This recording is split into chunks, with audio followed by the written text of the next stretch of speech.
I have to send myself a reminder, please record the meeting. So hopefully that works. Okay, we really want to try to spread opportunities and making sure that people have access to Canvas. So we're, through this new technology, through Ring Central, which is our new platform for our monthly Canvas meetings, that will hopefully enable us to have those capabilities. So we'll be keeping you all attuned to that, and hopefully technology is fruitful for us.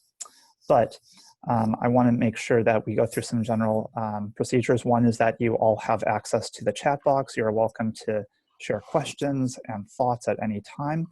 If you'd like to speak up, please feel free to mute your microphone.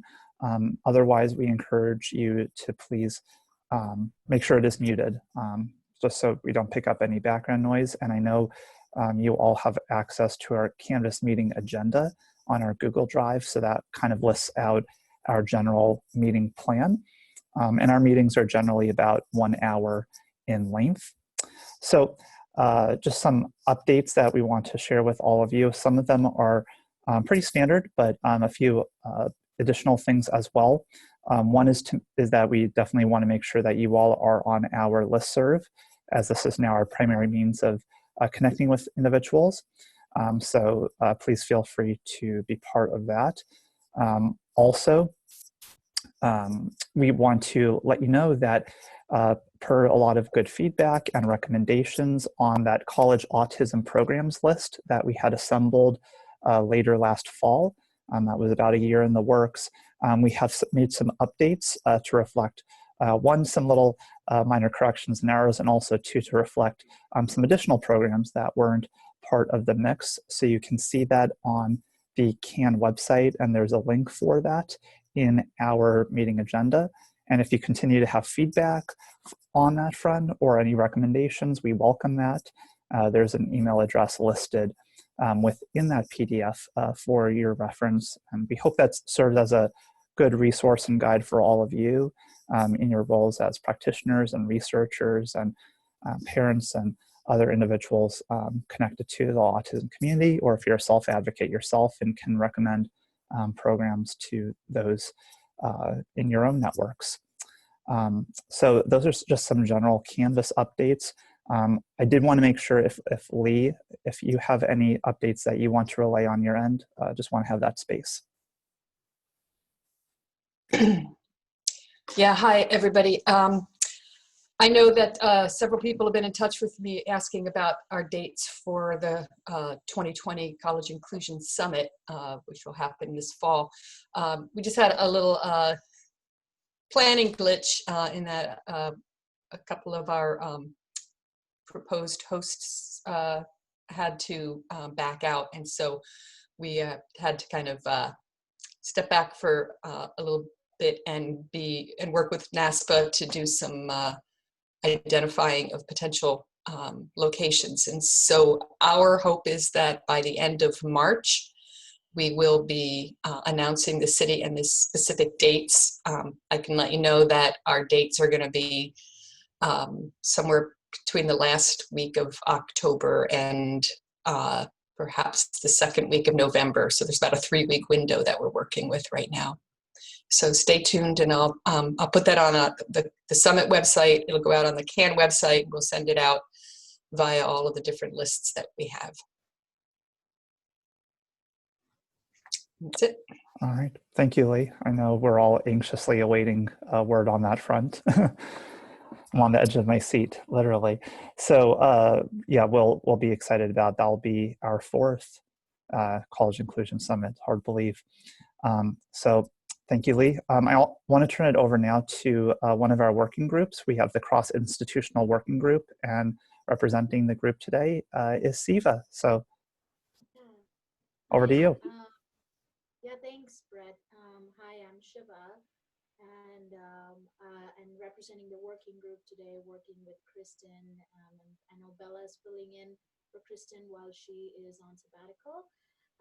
So just a quick update that we have been making progress with the course that we have been creating on UDL, Universal Design of Learning, specifically for college students. And so we're polishing that up.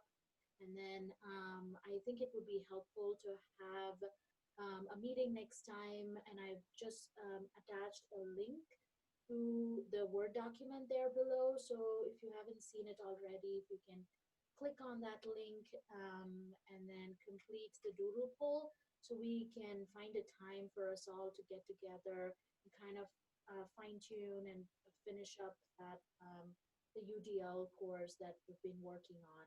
So that's my quick update. Yeah, thanks, Brett.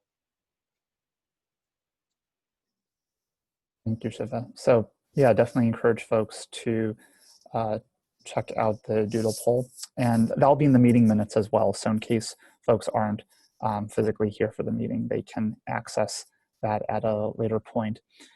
So let's now, I'm looking over, I have multiple windows. When you access the doodle, just make sure you put in the name and times that best work for you. Good point, Bella. Absolutely. Definitely list your name and best times. That's always important with figuring out meeting times, right? So thank you for that. So turning it over now, we were so efficient with everything. So Amy, I think that means more time for you if you'd like for your dialogue. I want to welcome on, who's been part of our Canvas community really since the beginning, Amy Radochonski, who's Vice President of College Living Experience. She's been kind of a pivotal part of the College Inclusion Summit over the past several iterations and has been an active member of our community. So Amy's here to talk about the College Living Experience organization and the topical focus being, and I like the term that was created, the crosswalks between post-secondary education institutions and independent autism programs. Amy is a great resource, very nice and helpful. So we're really glad to have her on and learn from Amy. Again, as a reminder to everybody, please feel free to provide questions at any point, and we'll have time toward that end following Amy's presentation. Okay, over to you, Amy. Hey, thanks, Brett. Okay, I'm going to attempt to share, but still be able to see the chat box. So I'm going to do this ever so delicately to make sure I do that correctly. Hold on. As Brett said, I would love to have chat during this. It helps me make this bi-directional versus a conversation, if you will, versus me just chatting and sharing. It also helps me really guide what I spend time on and everything as well. So hold on while I just make sure that I can hopefully see the chat box. And if I can't, Brett, will you kindly interrupt me if people are popping up with questions? Absolutely. Thank you. I can see it. Awesome. Okay, so I don't know how many folks are currently working with or have had experience in working with outside or kind of adjunct programs that are supporting students. Honestly, if you want to, in the chat box, just say a yay or a nay if you have been working with any of them. It helps me know how much to talk about the scope of some of the work that other folks are doing. And actually, yeah, there we go. So if you would just enter in if you've worked with any kind of outside program that is supporting students on your campus. I want to just share my experiences with this. I've been a part of CLE since 2008, and the awesome thing that I've gotten to see over this time span is choice for individuals with autism attending higher education. And I think that's the best thing about it is there's more on-campus programs available, there's more outside resources, and I love that there's tiers of support, more and more tiers of support based on student need. Our experience and what CLE is doing is we're a national group, and we're supporting students attending higher education in 6 different cities around the US. So what they do is they go, say they were in Denver, they're interested in attending Community College of Denver or University of Colorado at Denver. we can support them while they're enrolled there. We're not directly affiliated with any university. We're just in regions where there's hubs of higher education institutions that students may choose to attend. So that's a little bit of the lens that I'm coming from too, is that we're not working with any singular or college. We're not affiliated with a college. We're just kind of around as a part of this circle of support for students. So I think the ultimate goal though, and speaking, I've had a chance to speak with so many other outside organizations too that are these adjunct kind of programs that are bridging the way for enrollment. And I'm going to share a little bit of that, and also, rely a little bit more heavily on my experiences as we talk about this. So we'll talk about the models of the campus programs, variables that I'm seeing emerge in part of this. We're going to talk a little bit about the perceptions of colleges. I think this is a really important topic, and I'm actually really interested in hearing from people who are on campus now, what maybe your perceptions are of off-campus programs, because I know what they are for the institutions that we work with, the higher education institutions we work with, but I don't know nationally what the perceptions are.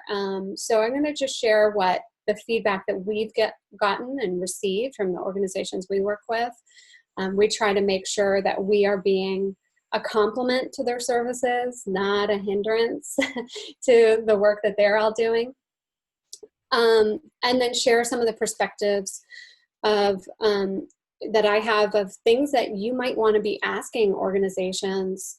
If you're a campus that is starting to see more outside professionals coming onto campus or working with your students, just some questions you might want to ask about how they're working with your organization or your campus, based on, the highs and lows that we've had of working with campuses. I would love to say that we do it right every time, but we've had mistakes and have learned along the way from feedback from campuses, and we try to take that to heart. So lessons learned, hopefully giving you guys some ideas of questions here.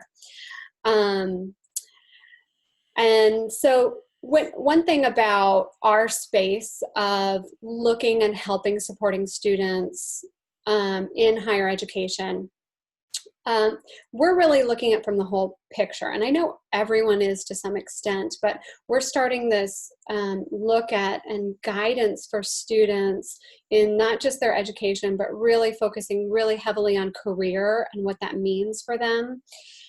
Helping students who may have a messy semester at college, identifying, are they interested in pursuing college and continuing down that path? Do they have the right track in mind for their career? Making sure it's their voice, not their parents' voice. I think the first time that I visited a CLE, I was introduced to how challenging that intersection is between student voice and parent desire. And it was a great example. This young woman was attending a college in Denver, and I was told that she was pursuing educational studies. She wanted to work with youth. And I thought, oh, that's so awesome. That's fantastic that she's found a space that she likes. Well, it was really a little bit more of her parent desire. And what she was really interested in doing, she was interested in working with youth, but what she wanted to do was drive the bus for the basketball team. And that was her passion. She has really fond memories of going to games and sports and all of this stuff. And she wanted to be involved in the community. She knew she couldn't be a coach, or that was not her skill set, but she just wanted to be engaged. And I think her parents channeled desire to be with youth and equated it to be, oh, you can work with children in a preschool or a kindergarten class or be an aide. And that really wasn't what she was wanting to voice.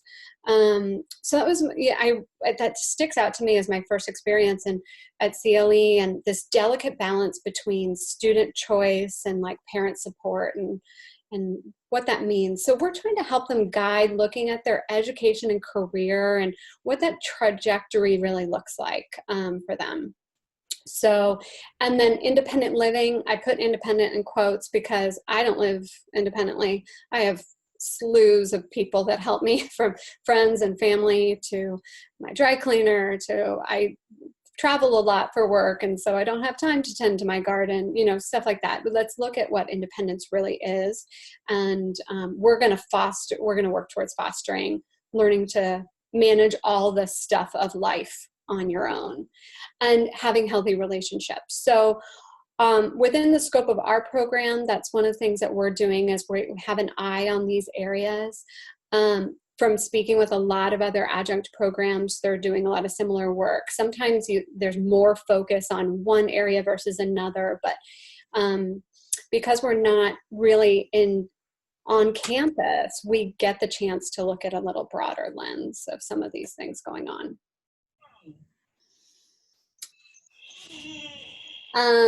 So here's some of the most common variables you might be seeing, and emergence of off-campus programs that are intersecting and working with students on campus.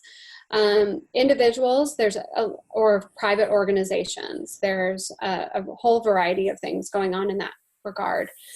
With technology, locations is really a huge variable as well. Is this live? Is this virtual? I saw someone had said that they've worked with private executive functioning coaches. So that might sometimes mean live, that sometimes might be remote services. People are using platforms like this one to connect with students. There's single locations or national. The frequency is probably one of the biggest variables too. With on-campus programs, you might be providing with a pretty set frequency, like this is the amount of services that they get. And then the off-campus, there's a whole range. Sometimes we're getting students daily engagement, weekly. Sometimes people are working with banks of hours to support students. It's the whole gamut. So again, when I say that there's choice, there's just a ton of choice out there for families, which is cool. You can really tailor it to whatever the student thinks they might need. And then there's variability in the domains. The most common thread across all the outside programs is executive functioning support, because there's just so much to manage. Tutoring, academic supports, advocacy is another huge one, social skills coaching, and independent living skills support, I think, is one that gets tricky, because when students are enrolled in campus and wanting to have the dorm experience, who and how living is supported starts to look a little different. For us, our students are living in apartments for the most part. We have about 10% of our population that's living in dorms, but most of our students are living in apartments because they're getting independent living skills support. But yeah, so you get this choice here. And I would love, at some point for us to have, a great bank of all the different programs and their offerings of like which ones offer what. So parents can really have a matrix of, oh, I can go to this college and there could be something virtually available for my son or daughter, to access. And please feel free to ask questions along the way, for sure. Analyzing some of the campus systems, again, kind of reiterating the variables here, campus, and then academics, career stuff, independent living, social. We're really looking at where it's occurring, being a huge variable, who is doing it. Most of the on-campus programs I've intersected with, the campus the services are taking place obviously on campus, and then the range of staff is kind of unique. One of the things that we're getting a lot of feedback from students on at the point of application into our program is, I do not want to be a part of a program. I know I have some stuff I need some support in to be successful in higher ed, but I don't want to be part of a program. I don't want to be identified on campus. I want to blend with all my peers.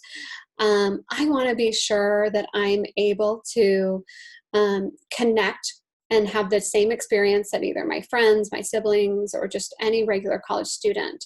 So one thing about that we're sometimes hearing from applicants to CLE is that they would prefer their peers are not tutoring them. They're not getting on-campus supports because it's a way that they're being identified. So our tutors have always been, but it's kind of been this interesting aha moment that, hey, that was a great choice, is that our tutors are not students on campus. They are bachelor's level or higher tutors, either in executive functioning and kind of a generalist tutor, or in the content that the student is working towards, if they need content knowledge training. So if they're in some advanced engineering class or Japanese, we have to go find a content specific tutor in that regard. But so our offices are in an office building that is near campus. So they're getting kind of this like career looking experience. For example, in Denver, it's a downtown high rise that is a 10-minute walk to campus. And you're coming into an office setting that's presenting this opportunity to have kind of a career-based interaction. And students are never around their typical peers that are on campus for the tutoring supports. So in that way, they love that they can come there and just get what they need, but not be identified in a unique way. Oops.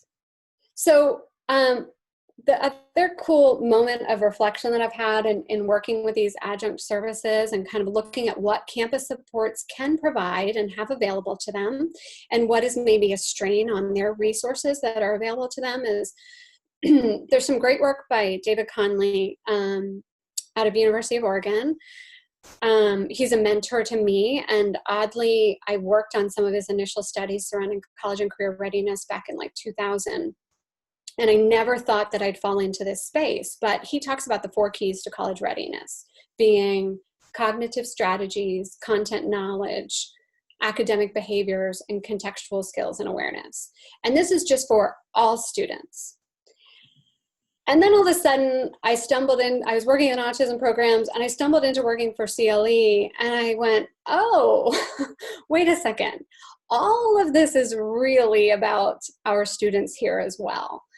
And it's awesome because it is really about an extension of what all students are going through in their higher education experience. And based on the research that David and his colleagues have looked at, it's really about these things that are impacting college and career readiness.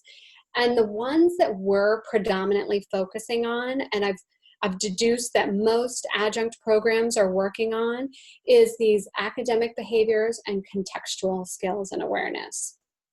So when we're talking about that, the academic behaviors being the self-management, awareness, monitoring, study skills, what you do with these large segments of time, like how you self-select your time and make sure that you organize yourself, estimating completion of time to complete long-term projects and tasks, prioritizing things. Those are all these academic behaviors that you're kind of expected to have in college and can need some support in.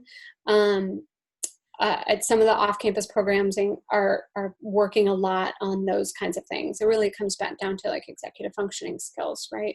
And then the contextual skills, if you read his work, this is the college knowledge. So like, how do I be a college student and avoid feeling frustrated, alienated, isolated, in this big campus environment? And when I might be challenged with the interpersonal skills to work with a really diverse group of people from first-time college attendees, diverse backgrounds, diverse interests, and like that really stretches someone's ability to like have strong interpersonal skills to connect and relate. And so all of this work is so important in looking at, these are experiences of everyone, and other people are struggling with it too. And then we take our lens of individuals on the spectrum who are also experiencing that, and putting that together, it just creates a space for so much opportunity for coaching and support. So definitely check this out. It's some great work on the subject of college readiness.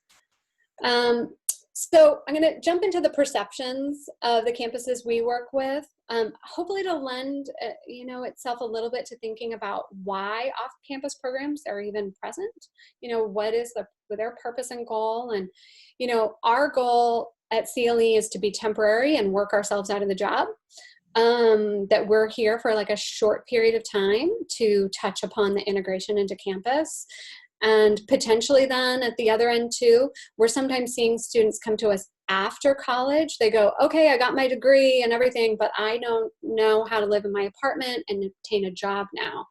Or I tried college, it was messy, I'm going to reroute and like get some extra help now. About a third of our students have tried college on their own and need some extra help. So, and again, we're kind of getting that point of enrollment to after the fact, or like when they're finishing their degree and realizing that they're going to need some support. So this is, we elicit feedback regularly from our campuses we work with. So 6 different cities, and then in every city, there's anywhere from like 2 to 7 campuses that we're working with. So this is, we pulled, Disability Support Services Office, professors, advisors on different things that they're seeing impacting the students on their campus. I don't think this is any surprise to this group, kind of where these issues lie and why, what's inhibiting students from maintaining enrollment on their campus, like what hiccups they're seeing. One that's not on there, I was really surprised by, is instructional strategies. I think it's our error in not prompting that. But I know Shiva is from Denver, and she might be familiar. Our director there in Denver used to work at one of the campuses in Denver and then became the director of CLE, and he is flooded with calls now. Former colleagues and faculty going, I need better strategies on engagement. I know this student, there's a student in my class who I know has needs and they're not self-identifying. And is there anything I can do to kind of nudge them in this direction? Because it's a challenge to get them engaged and I know they can be more successful in class. What do I do with this? Like, how do I promote them seeking some resources? So, again, these are just kind of the reports that staff are seeing. We're also, and this is going to kind of jump into, okay, I'm going to pause for a second because Brett is asking me a question. Could you give some additional examples of understanding higher education systems on the challenges slide? So the higher education systems would be like the process for going and registering for accommodations, the how you need to get accommodations for each particular task and test, and the ability to like go back and navigate that. The kind of process for using office hours, registering for classes, just kind of the communication patterns and autonomy there that someone has. That was a really good question. I didn't really explain that very well. Thanks, Brett. Does that help? Yeah, cool. So we're looking for feedback.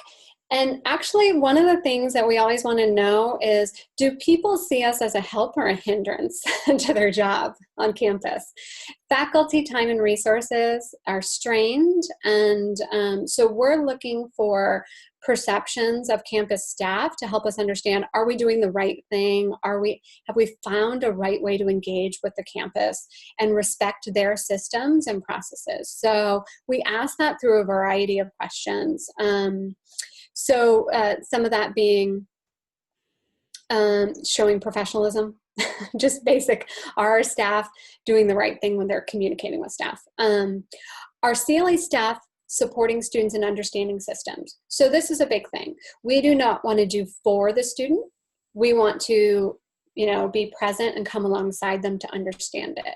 That might mean that we role play with them before they go in to talk to someone. That might mean that we do attend an office hour with the student to show them how that works and what that looks like, feels like to go into the professor's office.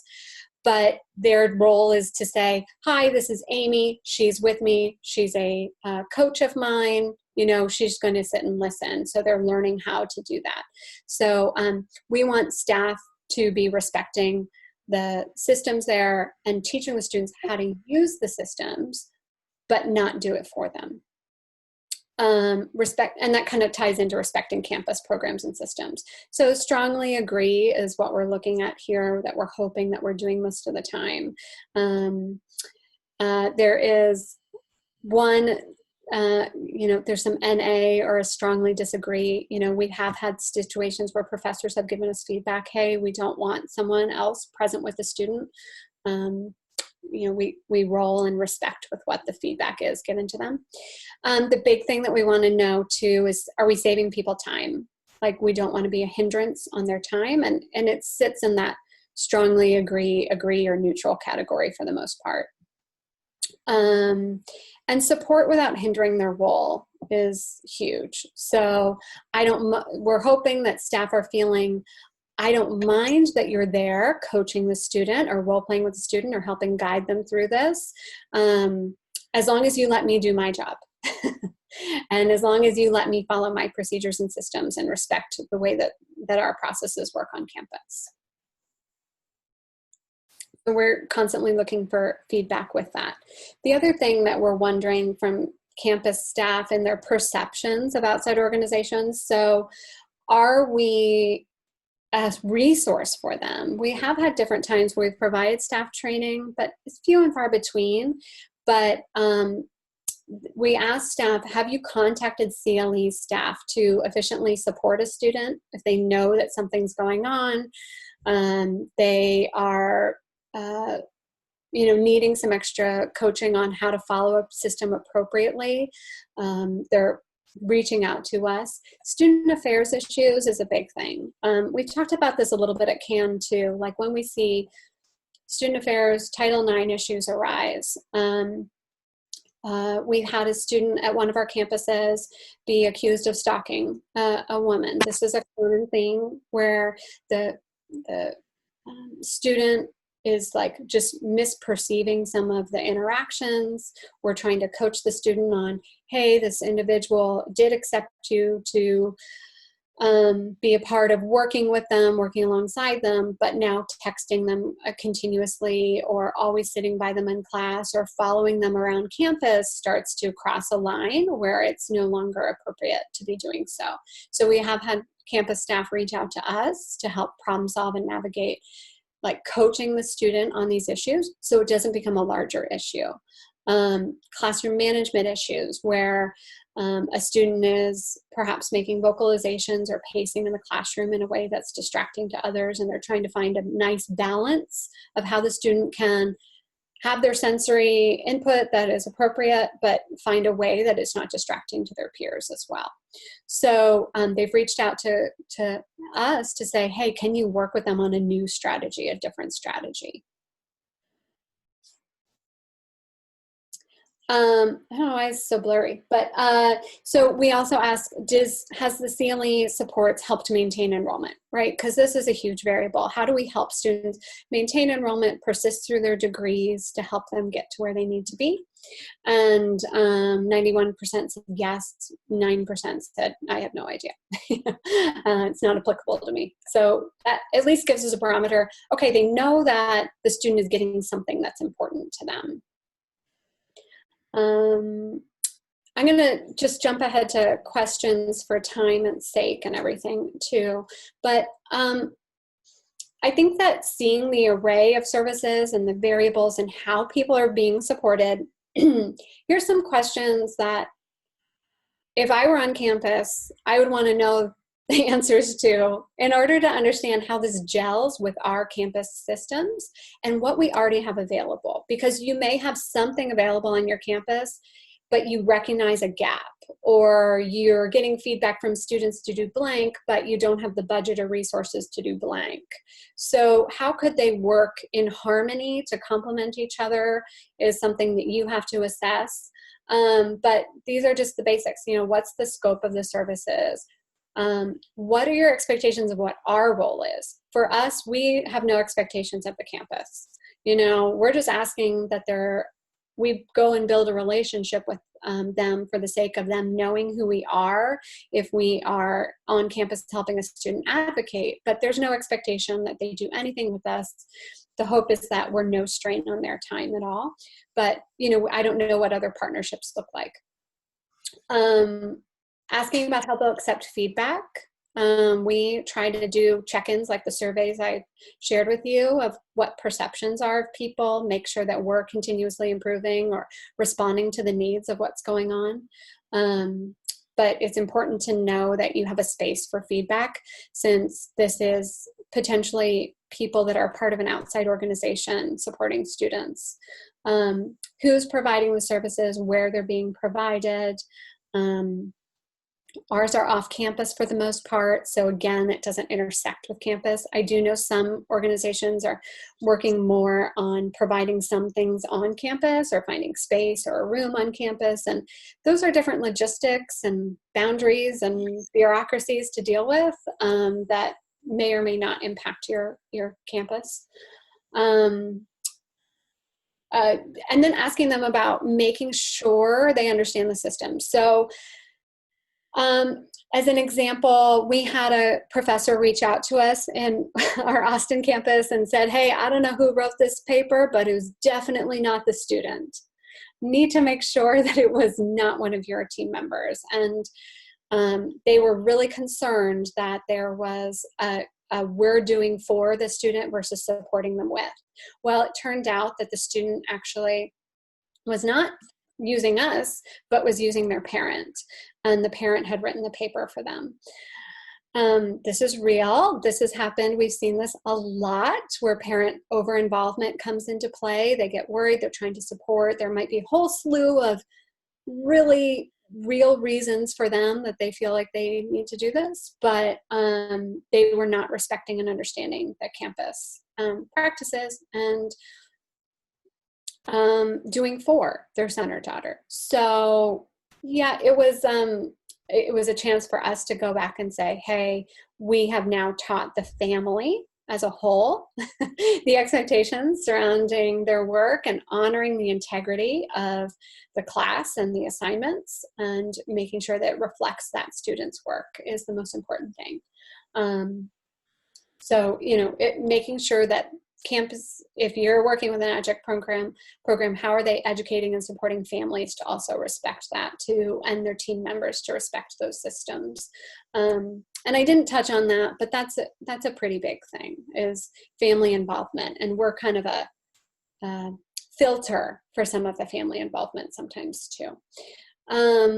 Training and then communication with, you know, I think a point of feedback we had early on was campuses said, hey, we're cool with you being CC'd on an email. You can't drive the emails. They need to come from the student. Of course, that makes sense, but we want to make sure that we're respecting all of that. And, you know, again, that comes down to time, that we're not asking someone else to invest their time in someone's outside support services. It comes from the student.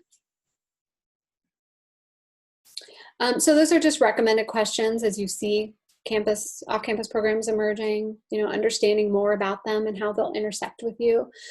And then some of the things that I think that these are the anecdotal things that we've heard along the way about off-campus stuff, off-campus programs, adjunct programs, and how you can understand how they may be of benefit to you and what you can actually maybe kick off to them too. We have had sometimes campuses kick back to us things for like family education. Hey, we have a parent who we know their son or daughter is enrolled in your program and they are coming in, they're talking to professors, doing that kind of stuff. Can you help them understand higher ed systems a little better? Parents getting involved in emailing assignments and stuff like that. It's just messy in that way. So we're sometimes a filter for family education. Families we're still seeing frequently do not understand IDEA versus ADA and how that works. And so we're providing education for them. The flexibility, I think, to complement on-campus systems. So we want students to access all the things on campus that they can and maximize their opportunity to use those campus systems because we're temporary. But then we have a little flexibility to provide extra stuff at different times of day, different frequency, different staff availability. So we're going to push them in to use all the on-campus resources possible so that when we're not there, they know how to use it. But there's a little more flexibility to do some other stuff with them. And then the funding piece, I think, is huge. We don't have the same barriers in terms of the funding and resources. And most of our campus staff are saying that that is a challenge for them to navigate, all of the constraints that they have with time, money, resources.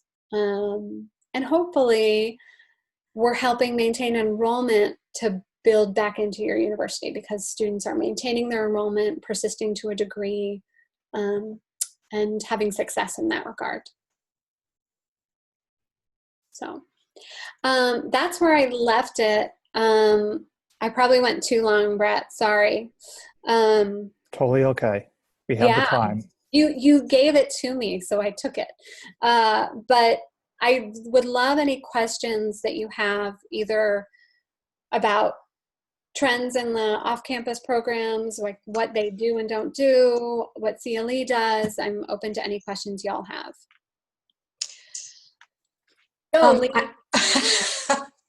Thanks, Amy. I'm listening to this from a couple of different perspectives. One is someone who's worked with an external program, and also somebody who's spent most of my career on campus in various roles. And one thing that I wonder about, one of many things, is so CLE is located in cities, as you said, where there are anywhere from 2 to 7 or 8 institutions. And higher ed, colleges and universities are not monolithic, right? They're all very unique, and one campus can be incredibly supportive and collaborative, and another campus absolutely not. And I wonder how you in a city kind of do that assessment of the best options for student. Like at Mansfield Hall, students would come and there'd be some recommendation about, well, here are the costs and benefits of going to UVM. Here are the costs and benefits of going to Champlain or CCV. How do you assess that landscape and help communicate that to families? Yeah, it's a good question. And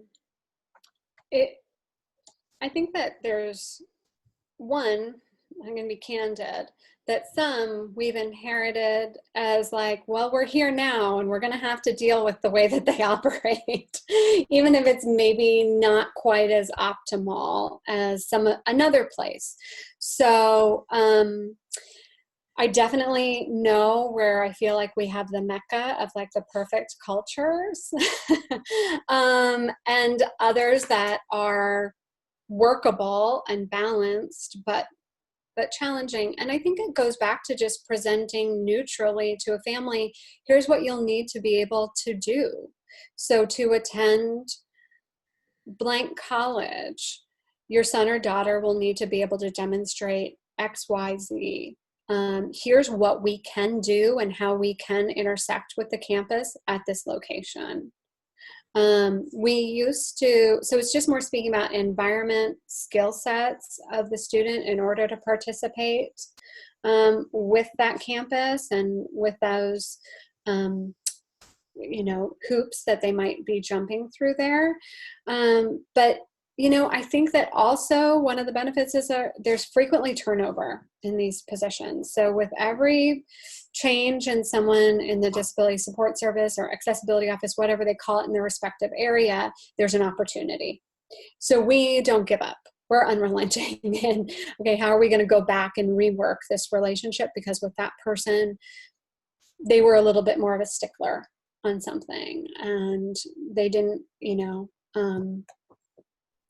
did not appreciate as much what we're trying to do. So we've always recovered well. But I think you're right in that there are some things that can make it more or less challenging for students to participate in different programs or different on-campus or enroll in different campuses, sorry. We do often recommend starting with community college. I don't hear us talk as much about community colleges on this call and within the CAN community, but I think it's huge. Community colleges give a jumping off point to take one class, 2 classes, and start to understand that system and everything else around it, to get a feel for it. Versus jumping in at the university level. And again, sometimes if a third of our students have gone to college and need to reroute to kind of help them get better acclimated to higher ed, I can't help but think that that trend might be similar other places. I don't know, Lee, if you experienced that. Yeah, I absolutely agree on the community college piece. This stakes are a lot lower, right? You know, to pay for the cost of 1 or 2 community college classes while you're trying out all of these other things in the midst of this pretty intense transition. If that doesn't go well at a private institution or a 4-year public, you know, that's thousands and thousands of dollars that a family has put on the line that it could potentially be lost. And I also find that community colleges are much more flexible when it comes to just working with really different populations. So, but you know, I do wonder, just to follow up on this, and then I'll give some other folks space. But I wonder what, from where you sit, when you are looking at a college or university in terms of its malleability, flexibility, collaboration, what are the red flags that you have seen that make you go, yeah, that's not really going to work very well, or we're going to have to do a lot of workarounds to make this effective? Dang it, it was 1 to 2 Eastern time. Good question. I'm reflecting upon that a little bit. And I guess I'll take our most recent site that we opened is in Orange County. And gosh, we visited 7, 8 colleges in the area when we were opening that program to start to go build relationships and understand we do a needs assessment. What do you have on your campus already that we can not have to replicate the wheel on? And then, like, what do you see and hear from your students and community members? I wouldn't say that there's red flags. There's just talking to a variety of people. Everyone on campus has different stakes in the game and has a different vantage point of why it may or may not be appropriate to welcome or embrace an off-campus service. Someone at the accessibility office might initially misunderstand the scope of what we're doing, but it's like my job or our job to relay, hey, we're here to understand what you do and just make sure people use you efficiently. That's all we want. We want just people to come use your office. Okay, great. But I think it really is about talking to the right people on campus that have a lens for, like, why students are dropping out, why we can't maintain enrollment. We can speak to, you know, the credits that we've helped people earn that we're bringing in-state, out-of-state students. Once you start talking to people about those things higher up, they get it. And sometimes, you know, bring down to the rest of their colleagues why this could be a benefit to the university as a whole. So I haven't heard red flags necessarily, just more flexible thinking. Is that a good way to put it? Yeah. And I don't know if Shiva's still on the phone. I'm kind of curious about her perspective, but, you know, when I say like a mecca, like a great place, the Auraria campus in Denver is phenomenal. They have 3 colleges on one campus. You don't know who's at the community college, the state college. you're kind of all intersected. And I believe, if I'm speaking correctly, there's one accessibility office for all these campuses. It's phenomenal. It's really neat to see their embracement of how to work with students. And this is by far maybe the most beautiful building on campus, in my opinion. You go up to the top floor and you have the most beautiful view of Denver you've ever seen. So they've embraced this like lovely place on campus to be the center of accessibility and inclusion on campus. And they've made this like a key part of the attraction. They've made the transfer process super easy because everyone's on campus and in one place and can speak well to. If I go to a community college now, I can apply to be a part of a 4-year program. And they've just made it easy. So when I think of like a mecca of like what I wish so many other places would embrace, it's that kind of concept of how community colleges and colleges can work together in tandem and create just a really inclusive space for students. It's a tangent to what you're talking about, Lee, but I just think it's a cool plug for Denver. Go visit the Auraria campus. It's awesome. Anything else? Or I'll end. I'll stop sharing too. I'll throw out a question for you, Amy. Could you maybe speak to any examples of colleges in areas where you all have locations that actually have autism programs at their campuses, and if there are ways in which you uniquely interact with them? You know, the only like one program there, most of our schools don't. I would say about 60-70% of our students are enrolled in community college initially. So they're getting their legs in higher education, and most community colleges are not having autism or do not have autism specific programs. We have a program that has some social coaching, kind of mentoring stuff, like peer programs to help with integrating peer connectivity, and not autism specific, but additional on campus, like more enriched tutoring programs. And I would say there's no difference in how we're working with them versus anyone else on campus. We're just teaching students what's available to them, what they can use. We do have 2 campuses right now that are building programs. And it's our role, like we view it as our role to share what we can do and what we will support our students in doing. So one of the campuses that's building an on-campus program, they're really interested in more enriching stuff on campus, but they're not going to be touching independent living.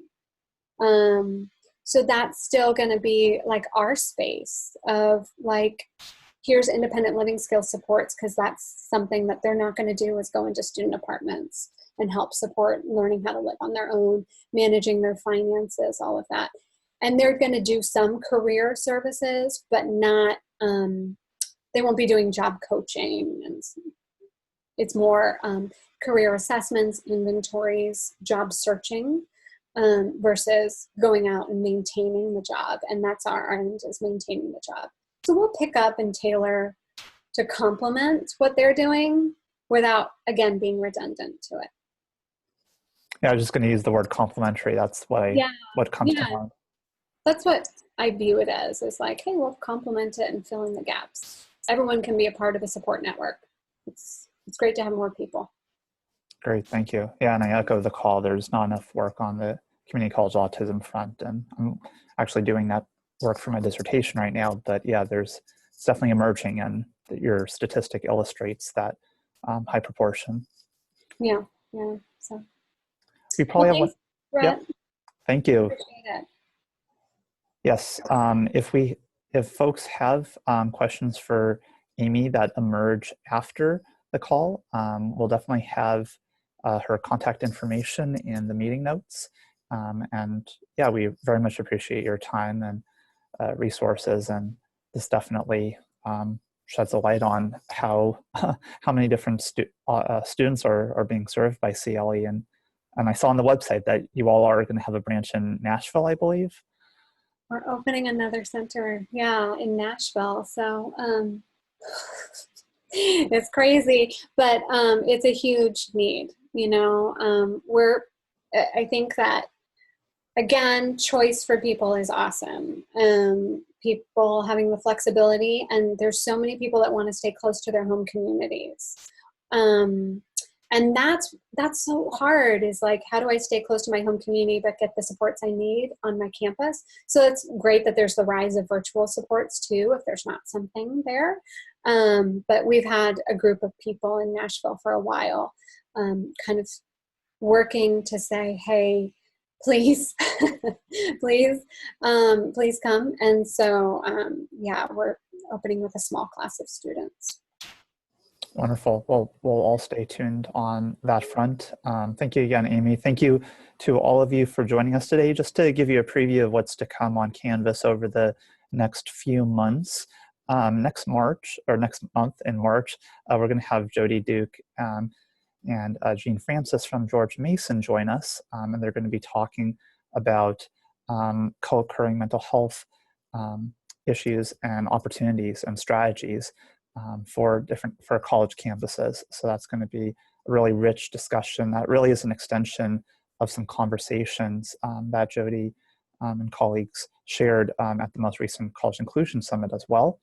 In April, we're going to have Sean LaRoque and Aaron Schulberg from Mansfield Hall talk about their program, and also, very importantly, the Pathway to Independence Inventory, which is a really neat data source that they have crafted that should be really insightful. And then in May, my co-author Ryan Miller is going to come on to talk about the intersectionality of autistic LGBTQ college students, and a study that is debuting very shortly.